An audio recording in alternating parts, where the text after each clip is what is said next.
Hey guys, today I'm teaching you how to compare Wix versus Squarespace in 2025 and reveal some hidden features you probably didn't know about. Let's get started.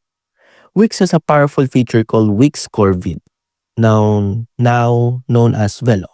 It lets you add custom code and build web apps directly inside your site, something most users never touch.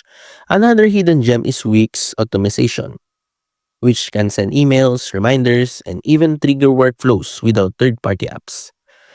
Squarespace also hides some powerful tools. For example, it has built-in email campaign management, so you don't always need MailChimp. It also offers a logo maker, video studio, and even advanced analytics that many users overlook because they're tucked into the dashboard. So if you want a website builder with hidden developer tools and built-in automations, Wix is the stronger pick. But if you want sleek design with underrated extras like branding tools and built-in marketing, Squarespace might surprise you. Thanks for watching this comparison and I'll see you in the next one.